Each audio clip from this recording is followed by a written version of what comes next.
Hi, everyone. Welcome to the Grieving Sisters. I'm Jessica. I'm Elizabeth. And thank you for joining us again. I feel like, oh my gosh, we pumped out so many episodes. I think that, the feedback has been phenomenal. Oh my goodness. I just love that everybody is loving and really appreciating the space. I think one of the things that stands out to me the most is probably people saying that they felt alone in their grief. Yeah. And that, it's just very easy to listen to us and, feel seen. Like a creator on TikTok had said, the best gift you can give someone when they're grieving is to feel seen. Sure. And that's so true. Sometimes you want to comfort. Yes. But I think people just want to feel seen. Right. And, and they're not the only ones. I feel like sometimes, they feel like, oh my God, if I'm feeling this way, if I'm feeling that way, but there's other people feeling the same way. So that's where that taboo-ness comes in. Right, because you're the only one in your job who's really upset. You're the only one in your friend group who's going through a tragedy, likely. Yes. So it's just really nice to just understand that other people are going through the same types of things. Sure. Sure. And today we have a great episode. We are talking about triggers of grief. Yeah. Which I think is just going to be so good to, have these tools to deal with triggers of grief, because I feel like if you can learn how to deal with your triggers overall, it's just a really healthy way to cope with things. Especially when it goes you could be having the best day of your life and then boom, you just get knocked. You're okay, I wasn't expecting this. I have all these people around me, or I'm at work, or I'm in the middle of doing something, and you just are overwhelmed. Right. With grief, just crying, Yeah. Something that happened this week. I reached out to Jessica this week. We've been each other every morning. It was like a 911 call this week. I got rid of buying AirPods because I always lose one. And so I ended up buying the regular one that just sticks right in here with the wires. Yes. And if you do that, then you can't charge. So I bought a wireless charger from my office, this little circle pad, and I put it on. And this little cheapy thing, it wasn't really charging correctly. So I pulled off the case and I went to charge the phone. And then in my case, I found a rose petal that I had saved from the last flower that I put on my sister's casket before she was buried. Wow. And I just had this, I guess I wanted to hold on to a little, I don't know why I did it or how I did it. I guess I just wanted to hold on to something. And you totally forgot about it. And I totally forgot about it. So I had this rose petal pressed in here, and since this it's covered, you kind don't of, see it. but it also has pressed flowers in there. Right. So I was just oh, and then I saw that, and I am in the middle of work. I'm super upset. I go to the bathroom. I call Jess. I'm this just smacked me out of nowhere. And we talked about it being a grief bomb. Yeah. It's a trigger, and it detonates, and you are just overwhelmed, overcome with this feeling of how am I going to feel better? And I remember Jess was sit in it. That's it. Sit in it for a moment. Don't try and make yourself feel better. Sit in it, feel it. We talked about compartmentalizing a little bit. Yes. Because then I said, oh my God. I mean, I ran to the bathroom and just kind of had a moment. Yeah. And then I get a text message, hey, your tour's here.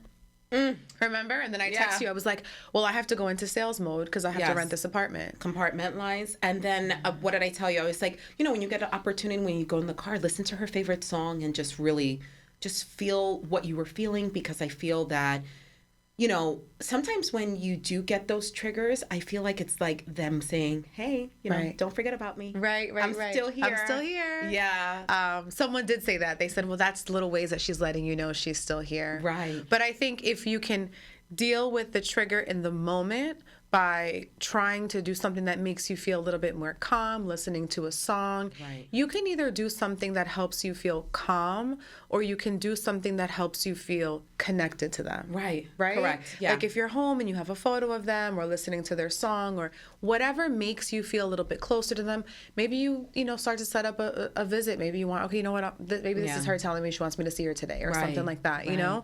But if you can't, I think what you said was right. Take a few minutes, sit in it, feel it, compose yourself, breathe. Because remember, this can happen when you're driving. Yes. This can happen when you're at work. This can happen when you're taking care of a baby. This could happen, when you're on a trip and you're away from family, Right. So I think try to deal with it the best you can in the moment, and then set time aside. Like you said, listen to her song in the car ride home, or when you get home, journal, think of how you're going to feel either connected or calm. Right. Well, even when I had contacted you, so when my brother passed, again, right, like it was like a huge brain fog, and I forgot that I had my best friend's 35th birthday booked, literally not even a week later. So my other friend was like, oh, well, did you pack? And I was like, for what? For what? Where are we going? Right. And she was like, the loony bin? She's like, right. I'm like, where are we going? I'm like, all right, like skip to my Lou, let's go. And she's like, no, remember, it's Jen's birthday in Nashville. And I was just like, I can't go to this. So I went online to try to see if I can get the ticket refunded. Couldn't get the ticket refunded. Called my other best friend in Cali. I'm like, dude, I don't know what to do. She was like, remember when my mom passed, I had a trip booked too.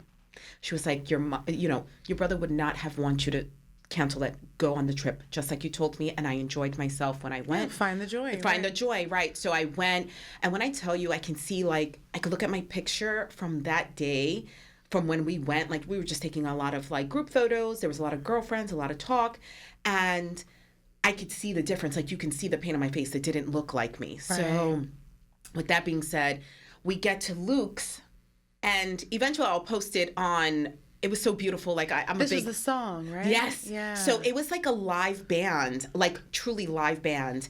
And now I forget the song. Of course I did. But whatever. It was just a live band, and they played this song, and it was like good. Like when I tell you, I recorded the whole thing, and there was snot and there was everything, right. And I just sat there in the moment. And like the girls were doing their thing, but one of the girls came. I actually sent her a message too.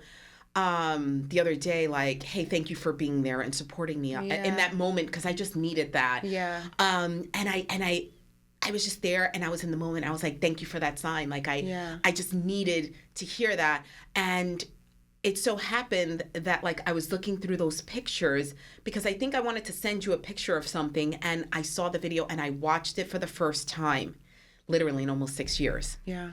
And I was bawling, and I haven't bawled for my brother in a really long time. And actually, we've been doing really good. We haven't cracked yet. Can we? I know. We haven't cracked yet. Like, I was like, so in real time, right? Yeah. Because we're in the future. Yeah. We're in the future. We're the Matrix. We're in the future. You guys are all on episode 3. Yeah. And we are on episode 9. Yeah. Right. So in real time, you know, today is when my sister's episode came out. Yeah. And I had my good cry today. And I was just like, you know, how did I get through that episode? Yeah. You know, solid. Like, solid. I was like, okay, you know. She gave you strength. She really did. Yeah. Every time I'm here and all the time. And that's another thing too. Like, it feels good to cry. Yeah. It feels good to. This is crying is a natural response. Yes. And it's always like women are so emotional and boys shouldn't cry. And I've always raised both my kids to be like, feel those feels. Crying is feel those feels. What are you fighting? Right. Like if you're upset, you cry, you let it out. It's healthy. I guarantee you, if you just let yourself cry, you are going to feel better after. 100%. You know, you have to let it. If you can let it out right then and there, let it out. Right. If you can't, find a moment. But really, what scenario could you possibly be in that you couldn't cry? Right. If you are in any place where you can cry, I guarantee you, if I was on a tour and I shed a tear, my tenant would be like, or my client would be like, you good, hey, girl? you're okay. And you might have a very deep, meaningful conversation. But that always comes. So like I always, alignment. I'm very big with alignment. Everything happens for a reason. Yeah, there's no coincidences. None. I mean, listen, just to kind of sidebar it, like we were friends for such a long time, but who would have thought that this would have came full circle? That like we're literally helping each other through this and the other madness in life, right? Yeah. But like both of our siblings are not here anymore. It's crazy. Yeah. So it's like triggering to just like even think about that, and it's like almost like an ocean. Right. Kind of like we talked about that. And it's like we're sitting there and it's just like waves that are just hitting you, and sometimes you're just going to get knocked the hell out. Right. Right. And I just feel that when these triggers do come, you really do have to sit. And like, it's not even to be repetitive. Like, we're trying to instill in you, like, whoever's listening, like, just feel the feels. Like, grief it's not going to go anywhere, right? Death is not going to go anywhere. And as much as like, we cry like when people are, the babies are here, we're crying, we're so emotional. It's the same way as they leave, we're crying and we're emotional. Right. But we also have to remember that, again, feeling those feels, like kind of what you said. I had shared with a grief counselor very early on, I had said, I feel like I'm drowning. And she says, you feel like you're drowning because you're fighting it. Ooh. You wouldn't be drowning if you let yourself feel what you need to feel. And we talked about that. We're going to have a lot of ocean analogies because we really like went deep into our poetry night. I was like, we're going to wear a beret. We had like this night where we were like, let's talk about triggers. And we had this whole long convo about how it's like a wave. And like, sometimes you're at the beach and you're like, the waves are kind of cool. And it's happened to all of us that you're having a conversation, you're a drink or two in, and you're enjoying, you're, in the ocean, and a wave comes and smacks you. And sometimes your whole hair gets wet. Yes. Sometimes you lose your top of your bathing suit. There's sometimes you get sands in your bottom. Sands in the wrong places. And you're like, oh God, Yes. But it's like we talked about rip currents. Yeah. How like grief triggers can be like a rip current where you're getting taken away. Yeah. And I don't know if you know this, but the way you get out of a rip current is to swim parallel to the shore. Yeah. For as long as you can, and eventually you'll get there. I'm half black. I don't know how to swim. Sorry, guys. I mean, listen, if my life depended on it, I would, like, right. You know what I mean? Like, but I'm no Michael Phelps. I'm no, like, that Italian guy that does, like, the whole, like, dance and everything. What's crazy? One day I got caught in a rip current. It was the one time in my life that I did, and my sister didn't believe me. She was, like, at the beach. We were in Miami. There was like a flag. I didn't realize it. It was like rip current. They will put up the flags and put like the rope. And I was there swimming. I got caught. I started getting pulled all the way out. And I remembered that I had heard this. And I swam parallel and I ended up all the way down. Oh no. I was completely exhausted. Yeah. I walk all the way back to our towel. And I like fell and I was like, I got caught in a rip current. And she thought I was joking. And she started hysterically laughing. And she was like, shut up. And I was like, have you not realized I've been gone for like 45 minutes? Like, I swear to God, I'm like, they look thought at you the were flag. having a good time. I'm like, where did you think I was? It was just like the funniest thing that she didn't believe me. I'm like, and I was very careful after that. But imagine you're getting taken under, right? And sometimes you're just like underwater, just kind of like what your grief counselor said. I thought that was a great thing. Like you're fighting it, and I feel like sometimes when you fight it, that's when it really comes out. That's when it really hurts. Yeah. And like it just comes out of left field and you're like, bah! I even see it with children. Yes. Like my daughter, I think, felt it right away. And she was in the feeling. And I think my son fought it just because I think naturally boys, even though I've been like a very emotionally supportive parent. Sure. I just think boys tend to That's just their nature. Fight it and be tough and I'm all right and I'm good. And then when it came, it was really, really, really devastating. Like to the point that he couldn't go to school that day because it was like it's just too much emotion that finally. I know. And when I saw him, he was just like, he was distraught. Right. I didn't even get to see Olivia. I didn't even see your daughter. Like, because she was just like huddled, that's when hysterical. It came to a head for him at the wake because the wake was so long after she passed. Right. It was like almost 3 weeks later that that was it. It was like, whoa. I mean, I think everybody, when you go to a wake is when it gets like, I mean, there's no bigger trigger. No, I mean, listen, I mean, if you want to really get smacked in the face, right? Yeah, exactly. But it's like these triggers, and then like, I think another trigger is like, I don't watch the news. Do you watch the news? Mm-mm. So it does bleed into social media, and to me, I feel like watching the news sometimes it becomes like almost trauma porn, that like you're constantly watching and it's just going to keep triggering you and like we're hearing about all these deaths and like in quantities of different situations that are happening, situation in Dominican Republic, with the club and like all these deaths and, even hearing like landslides, even hearing certain things. Natural disasters, war-torn countries, right? Right. Like, and then like you're just hearing about like even, we do have an episode talking about like community grief, like how we're feeling towards the community. But, it's also a trigger for us. It's like, oh my God, like, now I feel it again. Like I'm feeling grief again. Yeah. After I thought I got rid of it from crying earlier. Right. I ended up getting a subscription to the New York Times. Did you?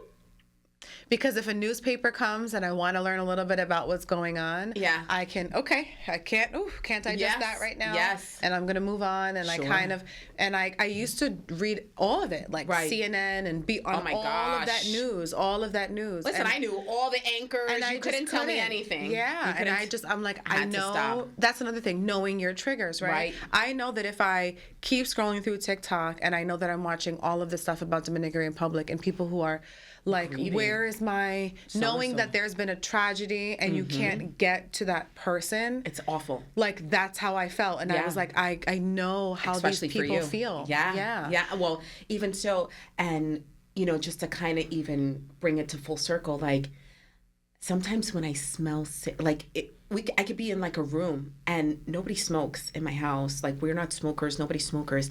And I smell cigarette and I'm like, I know it's you. Mm-hmm. I know it's you, and I know you're around. I smelled my sister's perfume. Yes. In my driveway. Like, I parked. Yeah. And I got out of the car. And it's like a whiff. Because it wasn't inside. Right. And I was like, what is that? And it was winter. And I was like, there's no flowers. There's no anything. And I got into the house and I smelled it. And I smelled it all the way up to my room. And I was like, and I asked Olivia, I said, did you spray Tita's perfume? Like, because I brought a couple, like, perfumes for her to have. And she was like, no, I've been in my room. And I was just like, wow. Yeah, that's really... Yeah. Yeah. Wow. Well, thank you, everyone, for listening. Yes, thank you know, just feel those feels. The triggers are going to come. Grief isn't going anywhere. Right. You're going to continuously grieve. You're always going to try to keep their memory alive. And you could just do it in the most healthy way, but also feel your feels. Yeah. It's never going to go away. Yeah. And... unfortunately, you might get to a place where you're comfortable with grieving one person. Right. And then you may have to grieve another. Yes. So it's good to learn healthy ways to cope. Yes. And you always have us. Yes. The Grieving Sisters. And follow us on Instagram and TikTok. And we're also on YouTube, Spotify, and Apple Podcasts. Give us those 5 stars. Please. Give us some comments. Like, we want to, like, talk to you guys. Like, we have so many people listening and watching. And, you know, you're sending us text messages. We're like, oh, my God, this is awesome. Like, thank you. But put it out there so then we can comment and there can be other people who are listening. Right. Because the way we're answering the text messages, it's so great when we hop on TikTok, YouTube, and Instagram and we interact with everybody like who's in real commenting. Time. Yeah. Because other people can see it as well. Absolutely. Yes. Thank you so much for listening. Thank you.